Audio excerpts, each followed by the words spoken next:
Hello. Is it audible?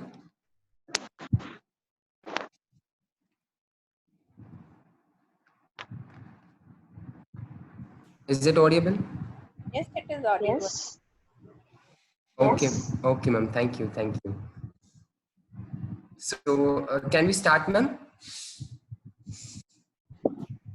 Yeah, sure.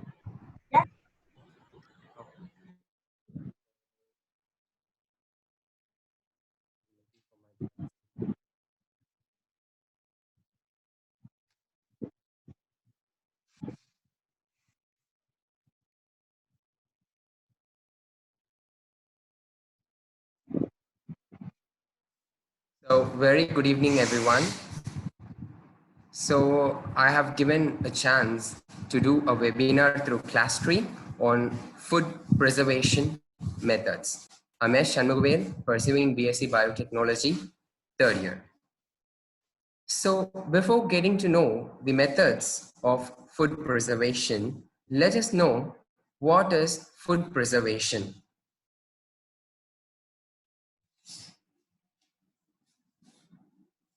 So what is food preservation? So I have displayed you the definition of food preservation. So food preservation is nothing but preservatives, preserve food. Now you may have a question, what is preservatives? Preservatives are substances when added to the food, it prevents the decomposition process that is done by the microorganisms when the food get contaminated. So the contamination process are like fermentation, acidification, etc. So when we add these preservatives to the food, which we need to preserve, and the process is referred to as food preservation. Are you clear with this? What is food preservation?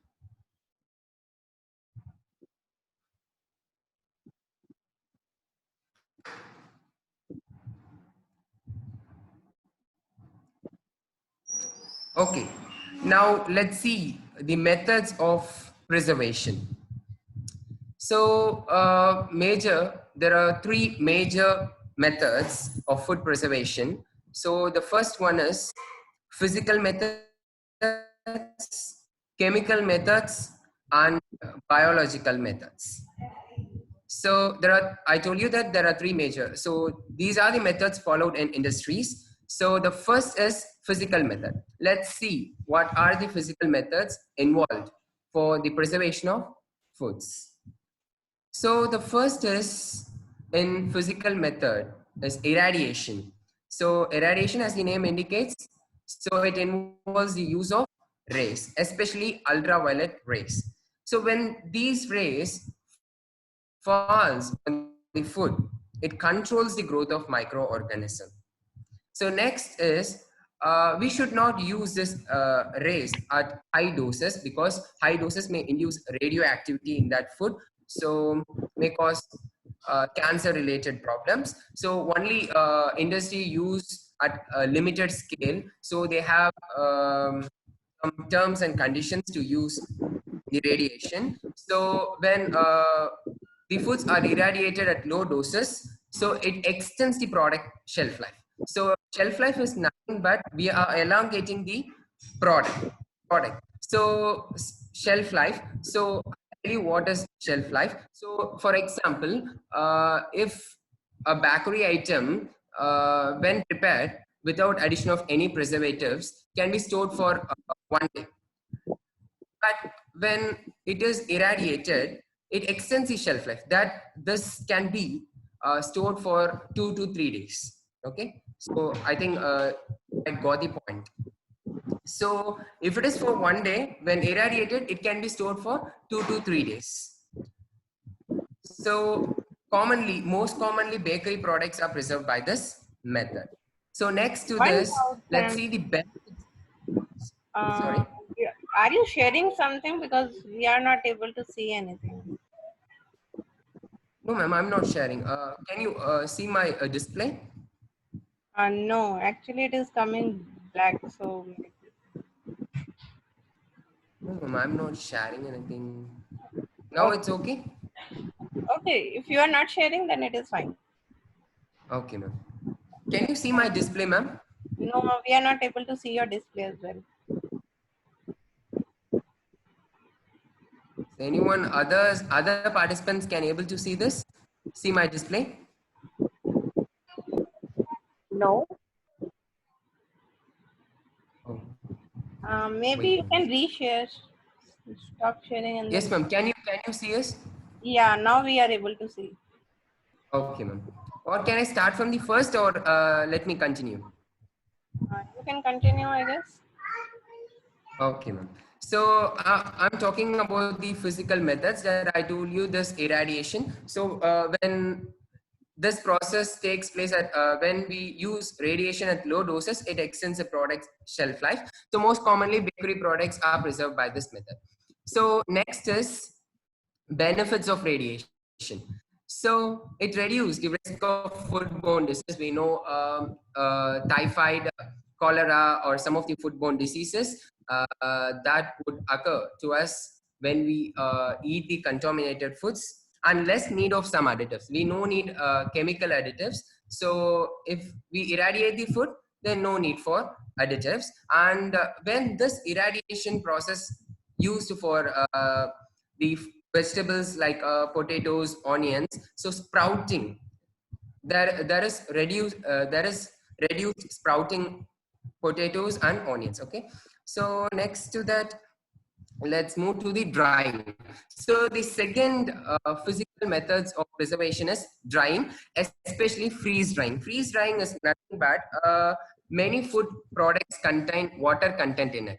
When we dry the water content, so we are not drying it, and we are not heat drying it, we are just removing the water content. That is, in the sense, water activity, we are changing the water activity. So water activity is nothing but certain food has some kind of water activity level, so which favor the growth of certain microorganisms. When we change the water activity of that food, so we can able to preserve that okay. So in many activity, yeah, I think you might understand what I. And this fishes, fruits, and vegetables are preserved by this method. And I displayed you a picture that everyone could see the freeze drying of fruits. So next, moving to heat processing. So this is the third method involved in physical methods of food preservation. So heat processing is nothing but pasteurization. That we know this pasteurization, it is a method. So heating kills microorganisms. So this pasteurization is especially used for the sterilization of liquid foods like milk. So milk is pasteurized in industries. So in order to extend the shelf life and also to reduce the contaminant microorganisms. So this is heat processing. So heat processing is otherwise known as pasteurization. So smoking. So this is the fourth method, that is smoking.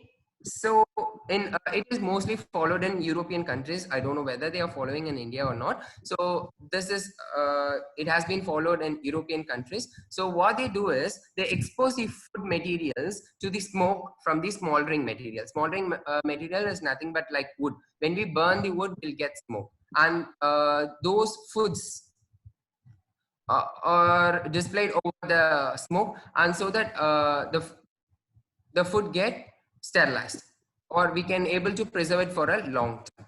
So I can tell you that this smoking also flavors the food. So some wood has natural smell in it.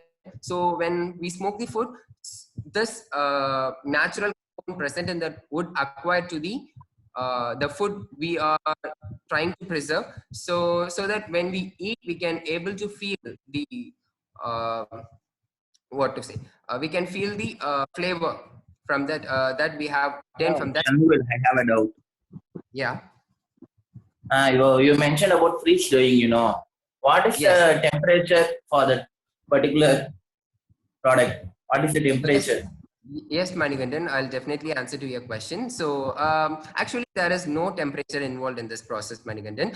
Water activity, Hmm. yeah, water activity will determine the quantity of water present in a food product. So, you may see some food has over water content when compared to other food. So there is some measurement of water activity. So when we measure this, certain food has this amount of water activity favorable for the growth of this certain microorganism, then we will try to change the water activity that will reduce the water content by freezing it. So for example, I can tell you the refrigerator, when you keep the water in the refrigerator, it will become cold. Okay. You place it outside, That's what I am release the asking. water. What is the temperature you are saying? No, Yeah, it is like almost, yeah, it is almost low temperature, but they won't mention any temperature in this. Just they'll determine the term water activity. So that the okay, I have studied this term before itself. It's the temperature is minus 121 degrees Celsius. yeah, it is low, very low temperature. As I told you, Hmm. example, that is a refrigerator. Understand? Okay. Okay, thank you. Okay, done. Yeah, now moving into this smoking. Okay, I told you that it has been followed in European countries. So what European countries do is they used to do, yeah. So they used to preserve these food such as meat, lapsang, chowchang, tea. So this is the tea that is famous in European country. They often smoke this, and the wood they use for smoking processes alder and yeah, hello,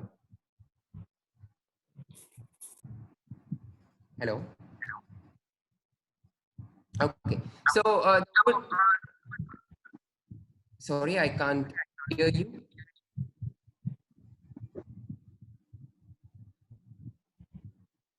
Yeah, the wood they use for smoking is alder. So alder is the famous wood used for smoking. So next to alder, oak and beech is used to a lesser extent. So they use all three types of wood for smoking. Is there someone asking question?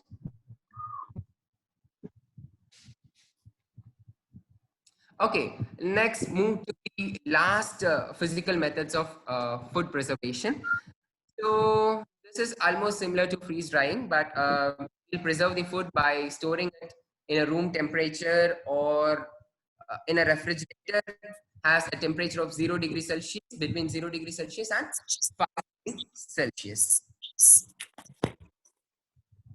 So next to that, what actually here happens is chilling retards when you tend to store the vegetables, fruits in refrigerators rather placing it in outside. So if you place it in outside, then it will be affected by the environmental factors. Soon it will get spoiled. But when you place it in refrigerator between temperature of 0 degrees Celsius and 5 degrees Celsius, then it will slow the growth of microorganisms. And as like freeze drying, delicious fruits and vegetables are preserved by this method. Is anyone having doubt in physical methods of preservation? I need interaction.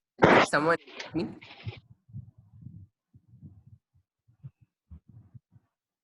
No problem. You can carry on. Yeah. Yeah. Is it okay now? Hmm. Okay. Cool. Next, we'll move to the chemical methods. So first we saw the physical methods. Next, we are moving to chemical methods. As the name indicates, it involves the use of chemicals. Okay. So here they have classified the chemicals that we use for preservation into two types, class 1 and class 2. Class 1 involves, that is class 2. So class 2 involves preservatives like sodium benzoate, sodium metabisulfite. Okay. So when it comes to, we can see that these three chemicals are permitted, like sodium benzoate, sodium metabisulfite, potassium metabisulfite are permitted in India. Okay. Are you clear with this?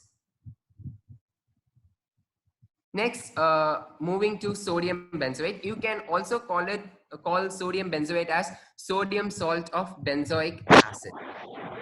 Soluble in water and also in some food products. We don't need any wetting agents to make dissolve in water, so it is soluble by nature. So the concentration that we have to use to preserve fruit juices and squashes is about 0.06% to 0.1%. Okay, it is quite enough for preserving juices and squashes. So you may have a doubt how it get out of our body, because it is chemical, it may cause some problems. So to that question, I would answer this. Chemical, when absorbed in the intestine, also when taken by the cells, it is metabolized in mitochondria.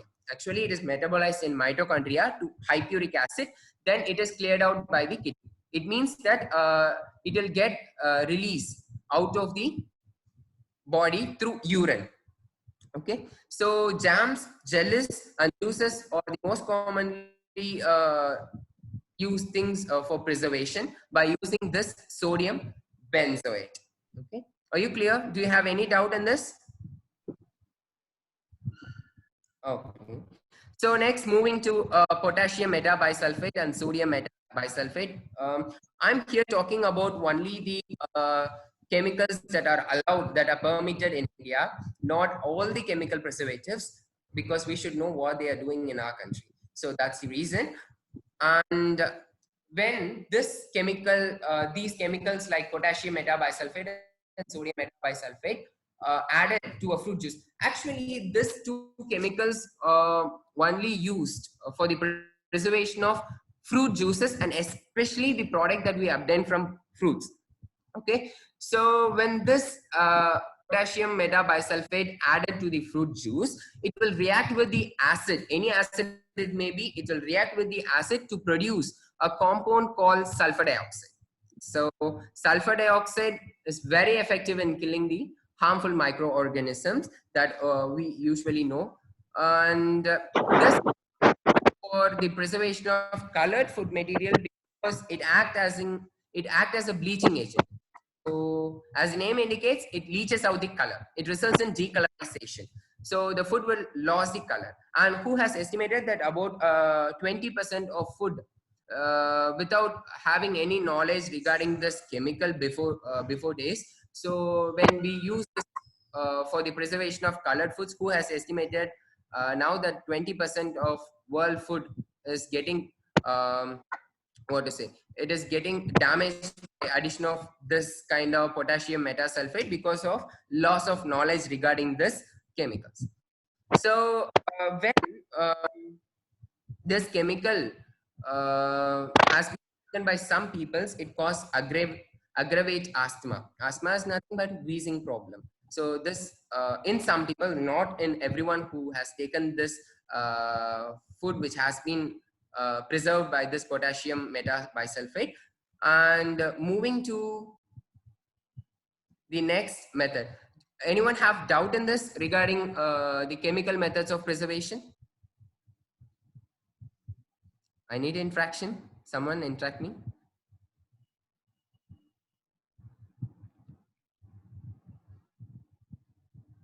Is anyone to have doubt? I think no one has. Okay. So yeah, these are the three important chemicals used for the chemical preservation of foods. But actually, chemical preservation is the first level, is reaching the first level nowadays because of increasing population. We need food. So we need food in large numbers, and we have to supply over a long distance. So most of industry going towards this chemical preservatives, but some of the chemical preservatives that are not used in India, but are used, but also they are using in some other countries, are very harmful, may lead to cancer.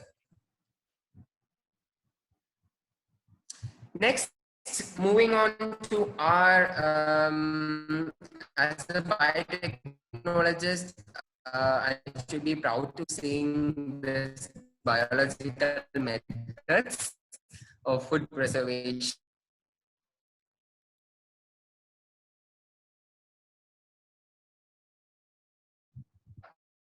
Methods of food preservation involves probiotics and probiotics and bacteriocins. So probiotics, supplement of beneficial live bacteria, which contain the bacteria in it. Actually, that bacteria produces some compounds to destroy or to remove the contaminant organisms. And when we take it inside our body, the bacteria in that probiotic food, so it will produce some antimicrobial substances in our body and make us healthy and build our immune system. So it is a friendly bacteria, it won't harm us. So I'll tell you some harmful things in the upcoming slide regarding this probiotic. So next, benefits of probiotics. So as I told, this probiotic is friendly bacteria and this probiotic food is good for health. So let's see what are the benefits. Increases absorption of minerals and vitamins and improve digestion. Okay, so this bacteria, when reaches the gut region, helps in absorption of minerals and vitamins from the food we eat. And also improve lactose intolerant. Lactose intolerant, there are people who can't able to digest the milk. They lead to vomiting, or they feel nausea, or they may get diarrhea if they can't able to digest the lactose. But when we take probiotic foods, it will definitely make us lactose tolerant and prevents intestinal tract infections. So we know that when we have some wounds inside our stomach or something else, if we have, so when we drink the curd, so it will cure it. So I have heard, and you people might have heard, that drinking curd will definitely improve your will cure the wound in your digestive tracts. So next to that, it stimulates B lymphocytes. What happens if B lymphocytes are stimulated? Then it definitely produces the antibodies against certain microorganisms. And some antimicrobial substances might also be produced by the microorganisms, which are also beneficial for us. Still, anyone have doubt in that? Okay, I told you that it is not that much harmful, but we have an adage that too much of anything is good for nothing. So when we take it more, it will lead to excessive drainage syndrome. Okay.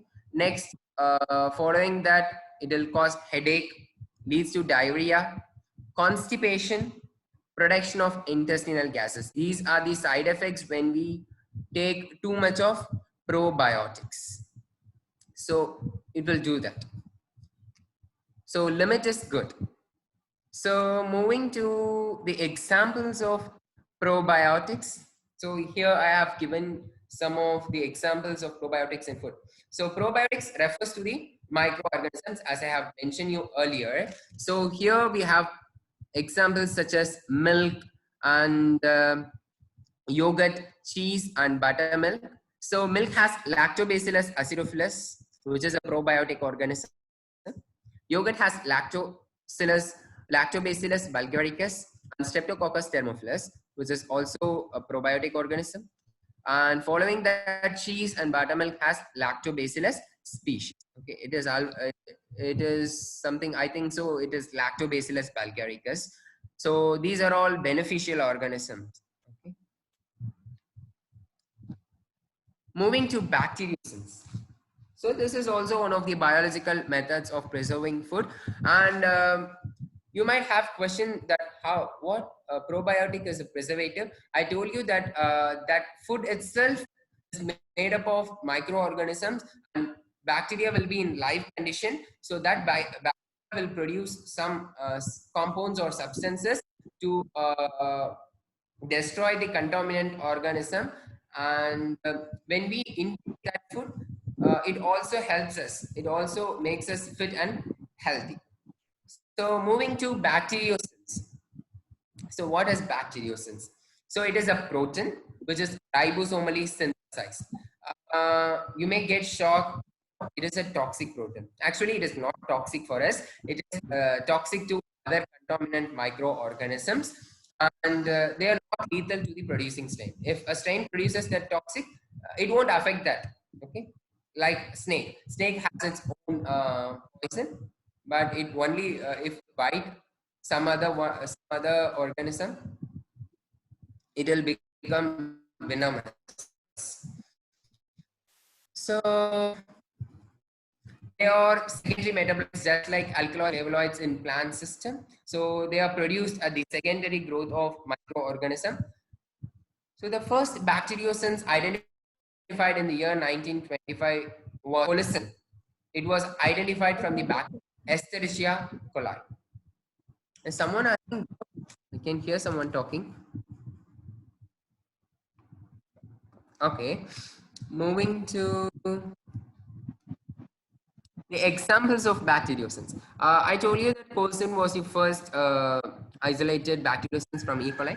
Followed by that, in later days, they have isolated nisin, pediosin ACH, enterosin AS48. I have not given the organism from which it has isolated, but the organism which it will which it will use or will block the growth of that organism. So nisin will block the growth of organisms such as Clostridium botulinum, Listeria, monocytogenes.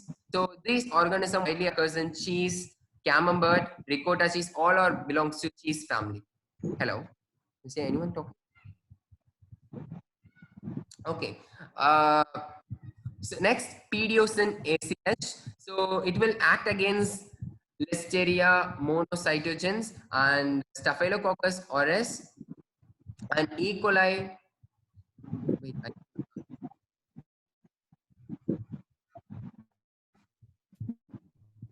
okay. E. coli.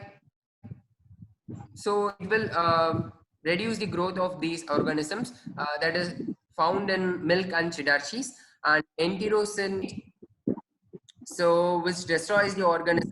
Actually here destroys means it will reduce the growth of that that certain organism like Listeria monocytogenes, uh, B. ceres. So this organism widely occurs in rice and vegetables. And below that, I have displayed a picture regarding how this bacteriocins act against that contaminant microorganism. You see that pink color. So that pink color is the layer of the cell. Okay, it is like phospholipid. Okay.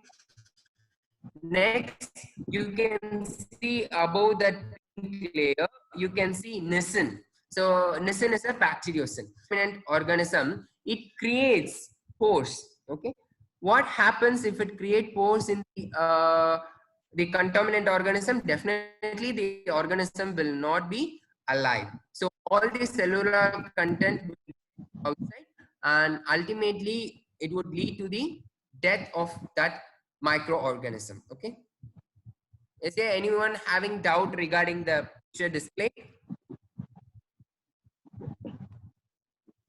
Okay, I'm thinking that I'm doing good quite. So benefits of bacteriocins. So what are the benefits?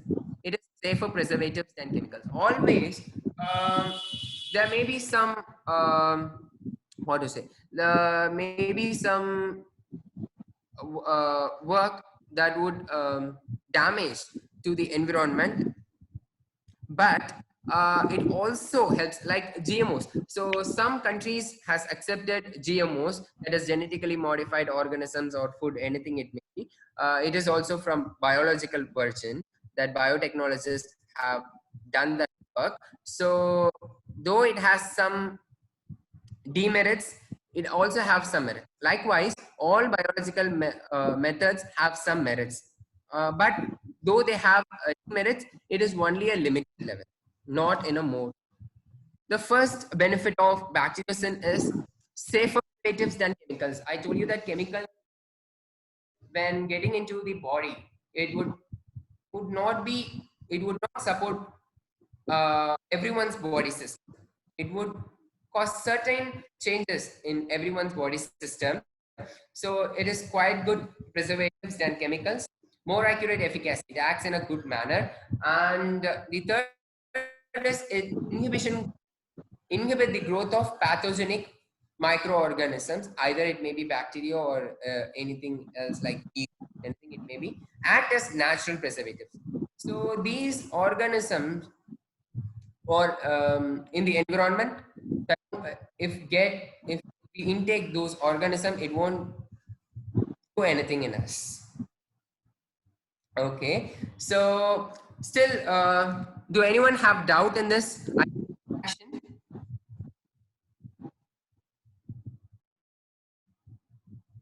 So you can see some yes, as ma'am said, Vidya ma'am has said that I think probiotics may cause some side effect. Yes, definitely. I have told you, I have displayed that the presentation.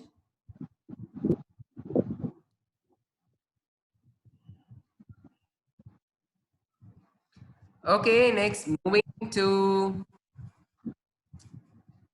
yeah, if you have any questions, sure, you can clarify me. I'm all right with all your question. You can give your questions in the comment section. Find below in your mobile, I think so. I'm doing it in laptop. Yeah, I need questions. Someone can ask question.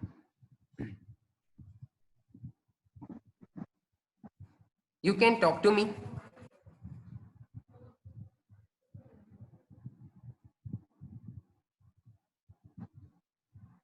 Anyone?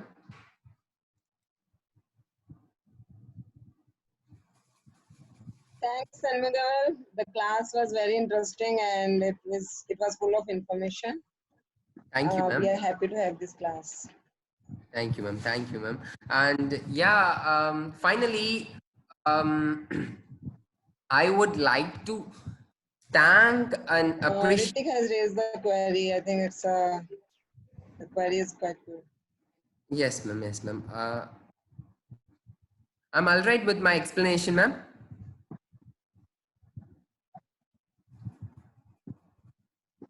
Okay.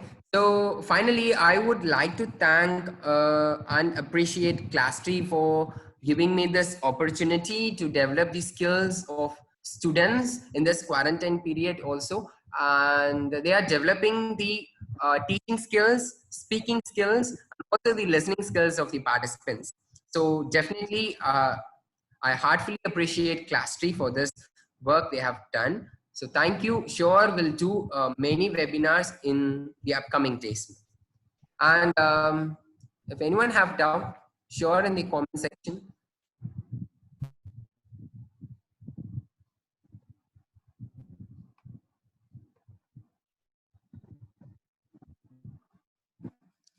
Fritika has asked, doesn't milk cause inflammation? No, actually it won't cause any inflammation. When it is sterilized, then it surely won't. Milk, I didn't told you that raw milk, it is a probiotic.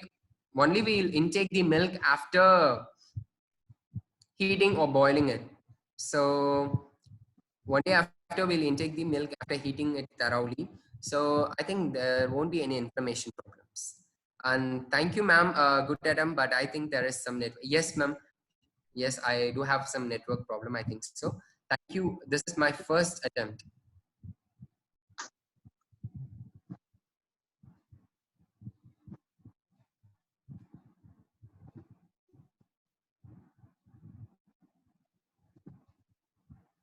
Still any questions? We have shared the link here. Okay, ma'am. Can you all please use that link to share your feedback about the class and Class 3 platform?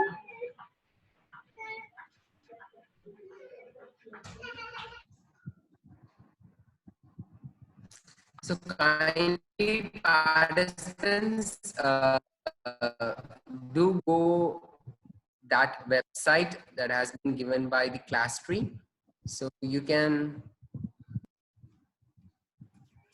Give your feedback on this form. yes ma'am, sure.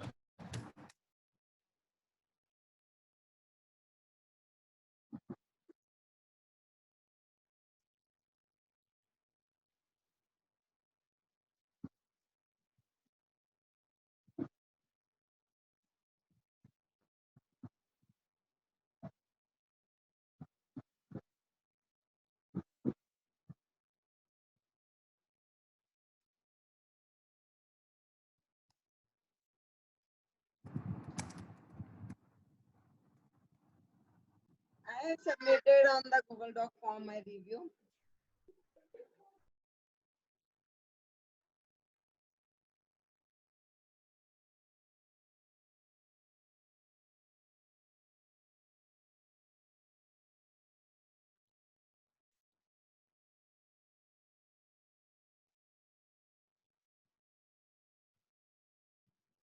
Is it over, ma'am?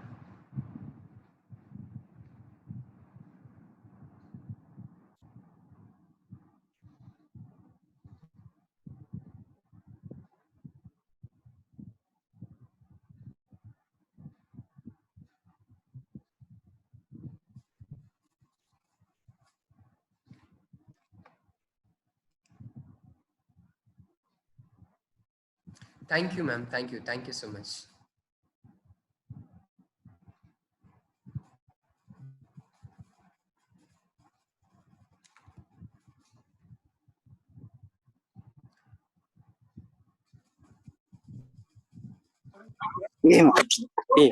ஒரு நிமிஷம்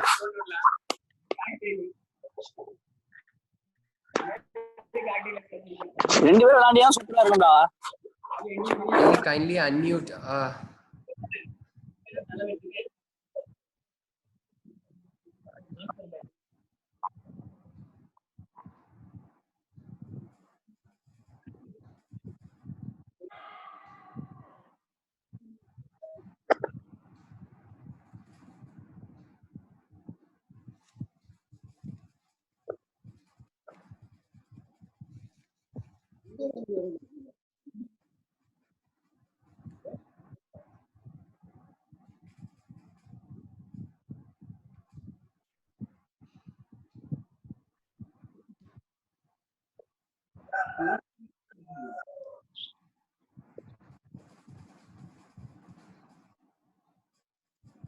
Ma'am, can I leave the webinar, ma'am?